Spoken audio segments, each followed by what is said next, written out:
হাবিব ভাই, কি খবর? এনে বসে কি করতেছেন? মনে হচ্ছে অনেক চিন্তায় আছেন।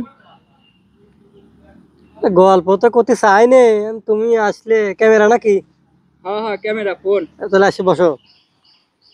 চিন্তা করতেছি, এই যে এত বড় মাঠ, এটা দেখাও, তোমার ক্যামেরা মাঠটা দেখাও। একটা সময়, আমারও সময়,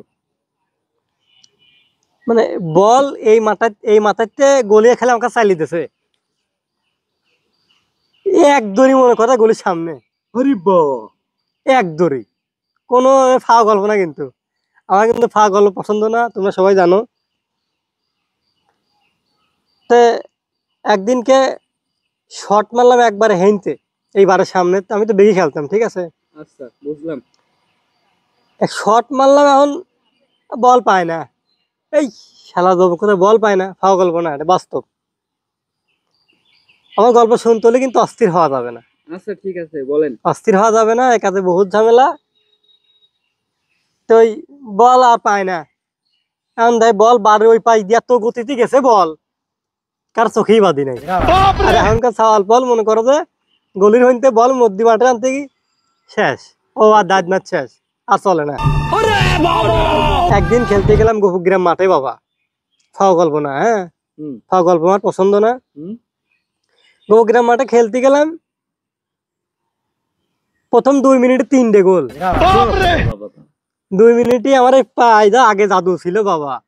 সেই শক্ত ছিল। সেই শক্ত মানে কি, যদি আমার 5 সাথে কারোর বাইতো, আমি দাঁড়া থাকতাম, দেখা যাচ্ছে 2-3 উল্টো নিয়ে চলে গেছে। কলি যে ফাওয়া গল্প, আসলে ফাওয়া গল্প না। একবারে এই মাঠে, এবারে এই মাঠে গল্প করি, হ্যাঁ। মানে বল টানতে টানতে 22টি প্লেয়ার বল টানতে টানতে নিয়ে গেছে ওই বারে, ঠিক আছে। ওই ধর বার, ওই বারের কাছে লোকজনের তো গাদি। ফাওয়া গল্প বাবা আমার আর পছন্দ না। বারের কাছে লোকের গাদি, এইবার ওই বারের হানে যায় টকত করে লাগলো, এক বারের এক কোনায় লেগে বার হইতে বেহা হয়ে গেল। বারই বেহা হয়ে গেল লাগিয়ে, পাও লাগি বার বেহা হয়ে গেল। তাহলে বাবা কি আগেকার পাও ছিল? কয়দিন আগে দেখতে সেই পা বসানো নাই ওরে, ওই বারে আবার জ্বালাই করছে। ও জ্বালাই করছে তো।